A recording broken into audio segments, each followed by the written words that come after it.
Oh, hey everybody, welcome back to my channel. Today we're sitting nice and cozy in front of the curtain, the cute curtain in the studio, and I'm going to be answering some of your questions, doing a good old Q&A. It's been a hot minute since I have answered some of your burning questions, and everyday May is the perfect time to do so. So let's do just that.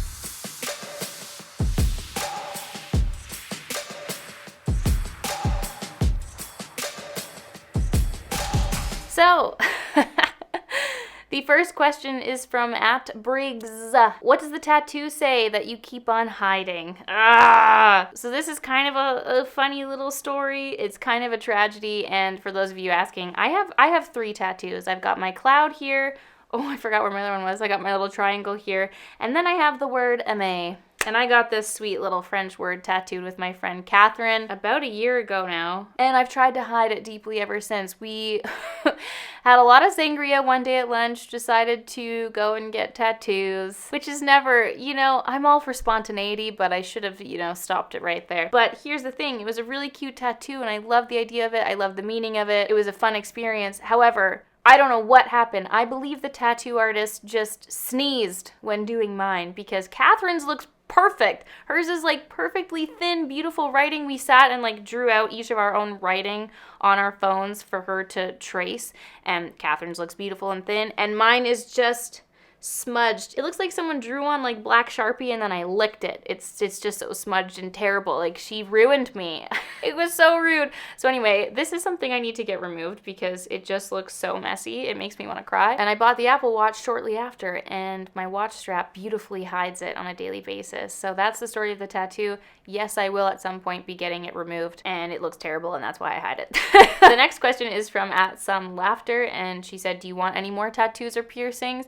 And I've tried, in terms of piercings, I've tried getting some cartilage piercings in the past. My body's just never healed from them. It's always been a very painful experience and I have to remove them shortly after. It doesn't work for me, so probably a no-go on any more piercings. And I think once I get this removed, it'll have to be something pretty damn special for me to get another tattoo. I think I'm gonna leave it here. Never say never, but in my mind right now, no more. @MaryMeh_GP asks, what's your most expensive regret purchase you've ever bought?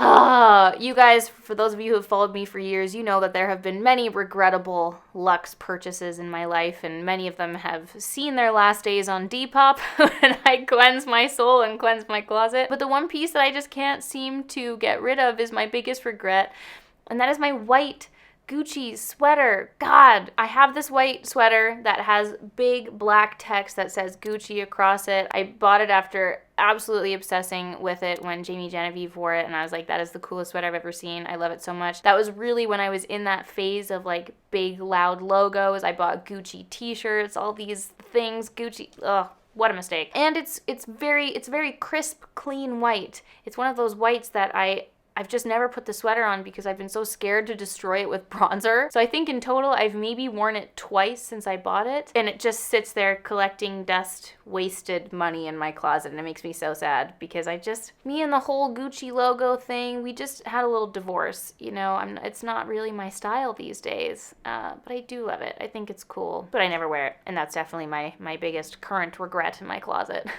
Emma Patterson asks, what's the first vacation you want to take once it's okay to travel?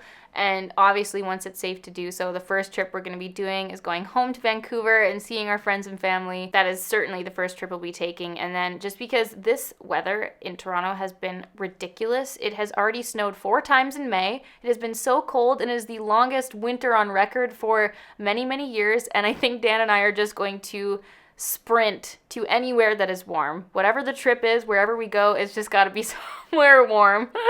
That's definitely the first trip we're going to be doing. I can't wait. I'm counting down the seconds. Leah Christine asked, do you think you guys will ever move back to Vancouver? Dan and I talk about this a lot. I'm sure our friends and family would be super stoked if we did move back to Vancouver, but I think right now just the opportunities for us career-wise do not exist in Vancouver, so I don't see us moving back there anytime soon. However, it is home for both of us. That is where the large majority of our families live, and I think that in the future, the far future, if we ultimately decide to have a family and start having kids, we want to be near our family. So I think it's definitely in our future, just probably not the near future. But who knows?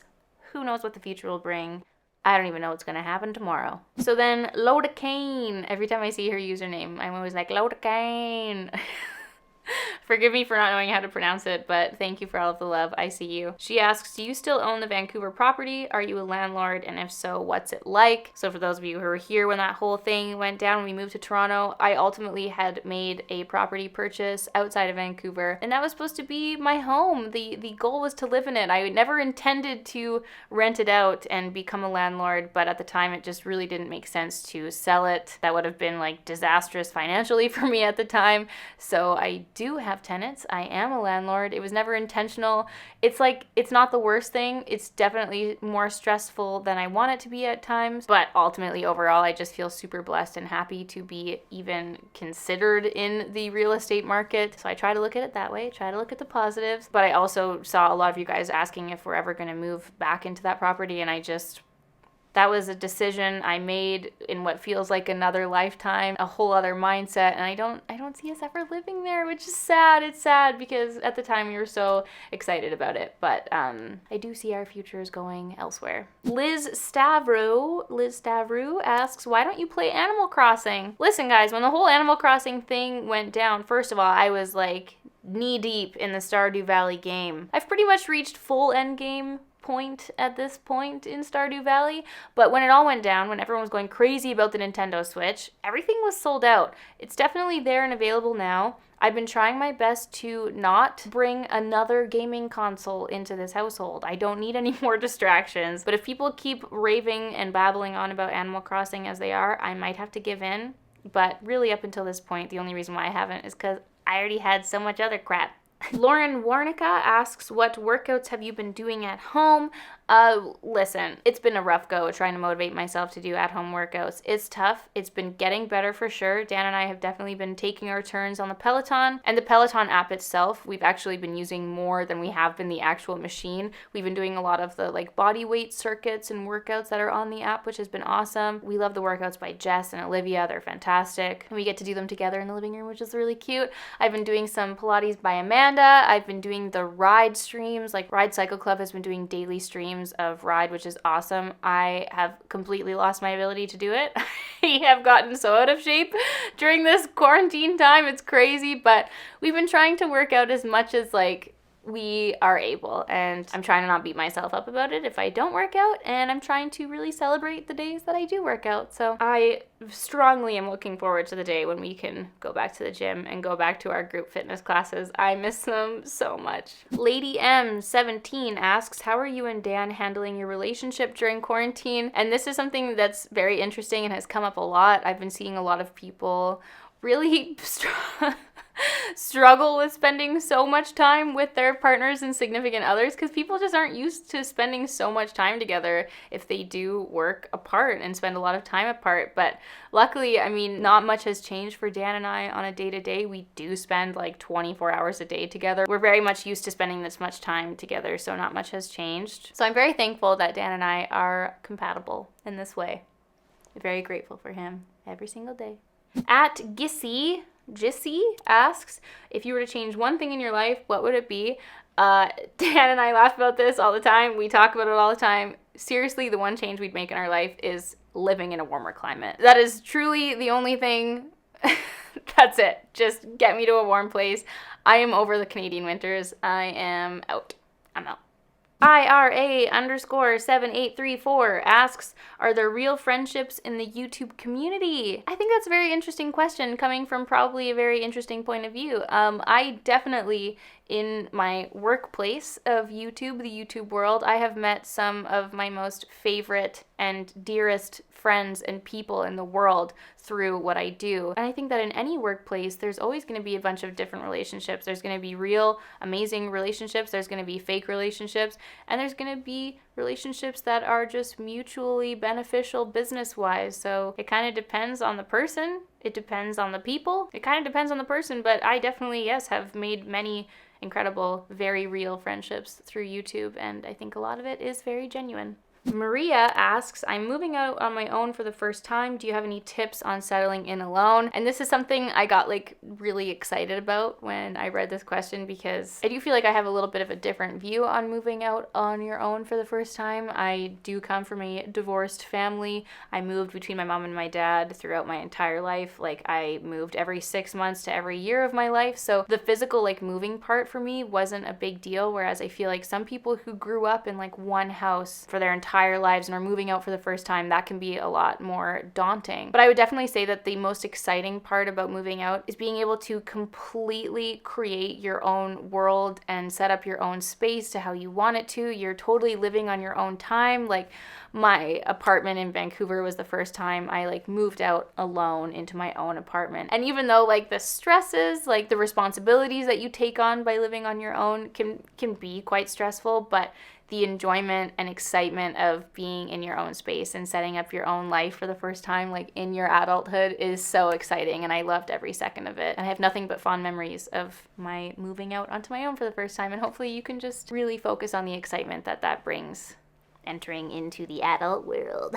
You guys, there were so many questions about Vanessa, whether or not Vanessa and I were friends anymore, whether or not we were working together anymore. It's so funny seeing what people come up with on the internet.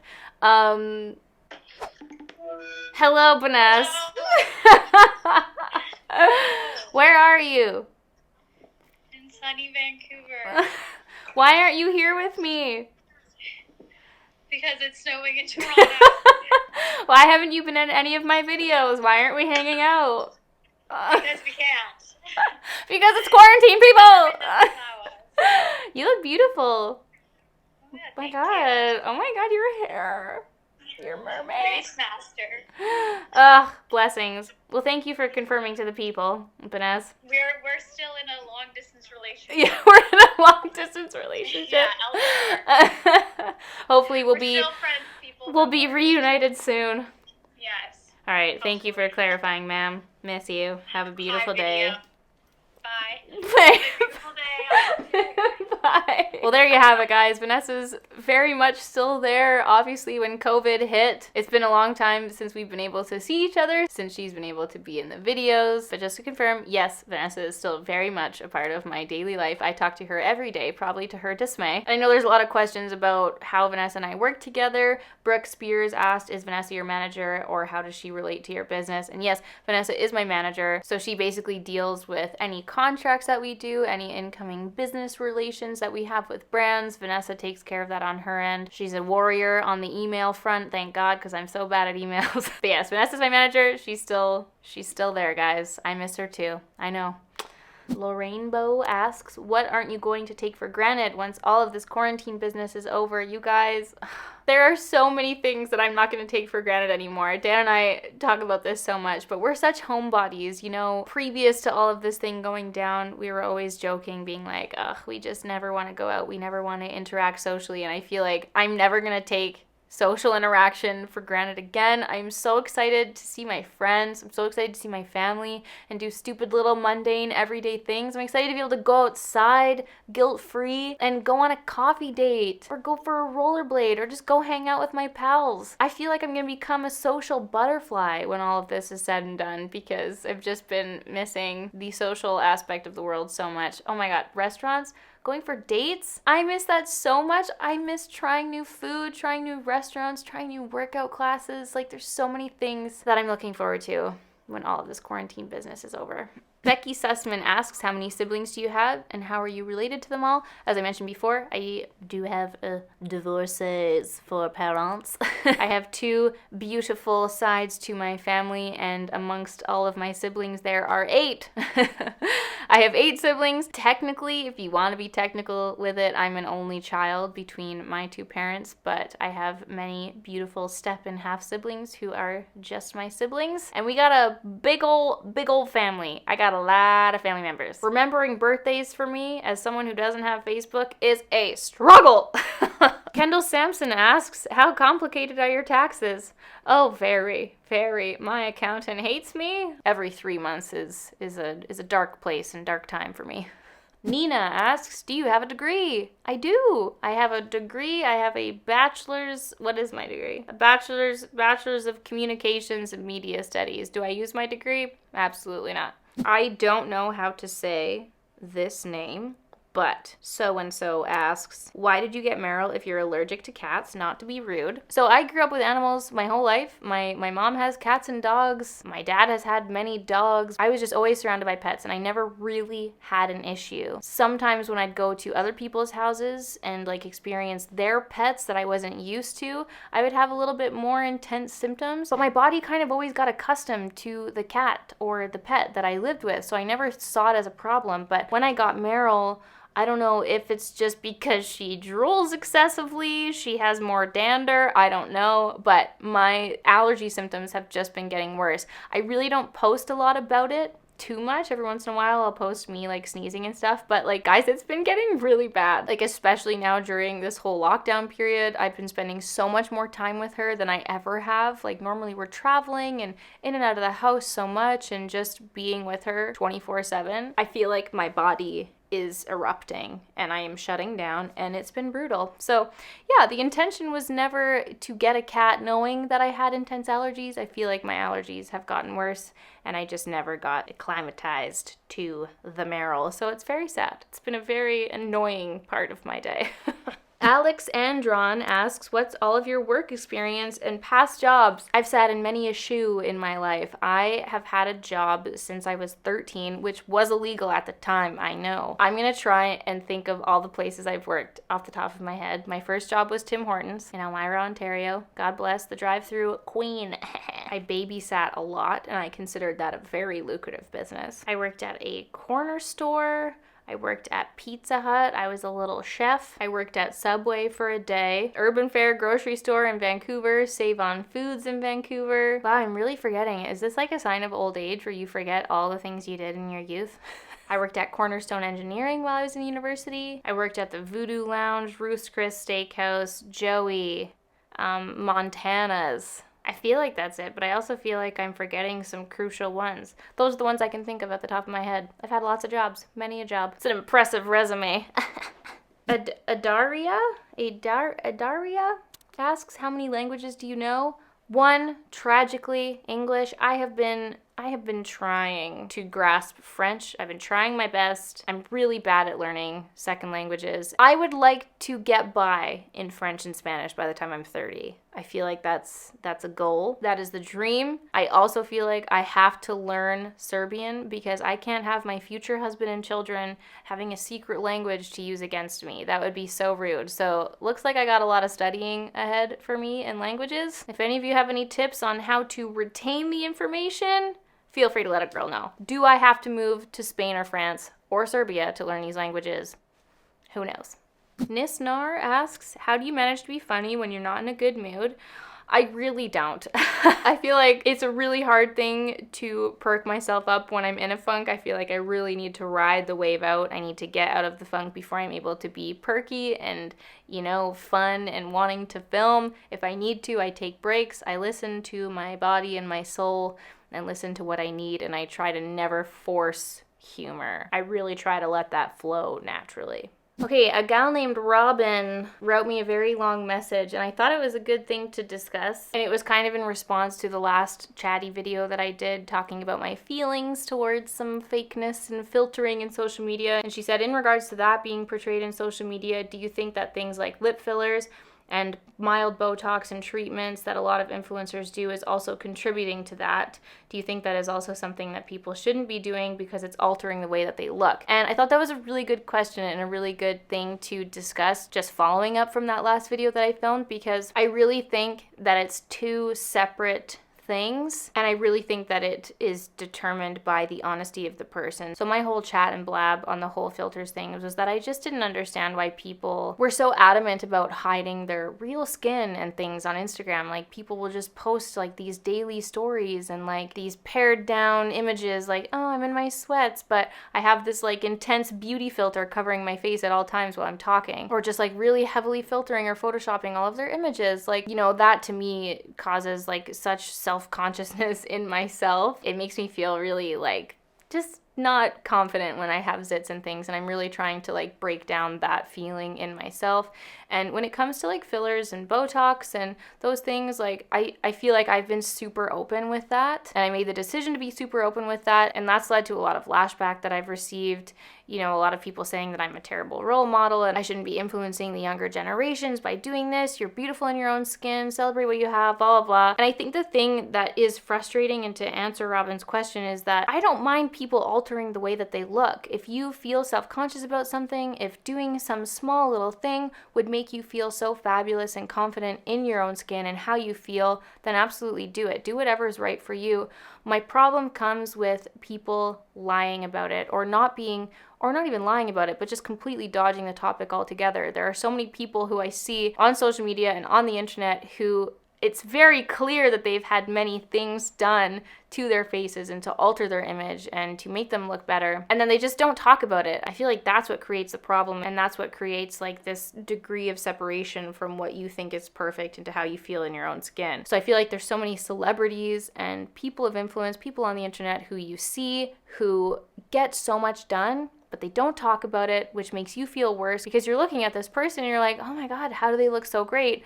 Little do you know that they've had like X, Y, Z done to their face. And I find that when I know that someone has had something done, it makes me feel less worse because I know that I haven't had said thing done, if that makes sense. So I feel like nothing is bad as long as you're open and honest with it, I guess. So hopefully that answers that question. I do take them as two separate kind of entities. And yeah, I'm curious to know what you guys think and feel about that whole topic in general. Let me know in the comments down below.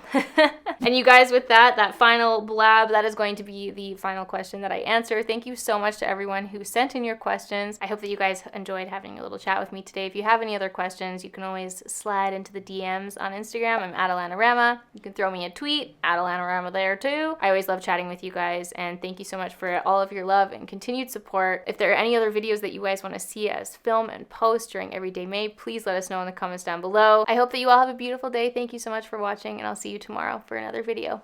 Bye!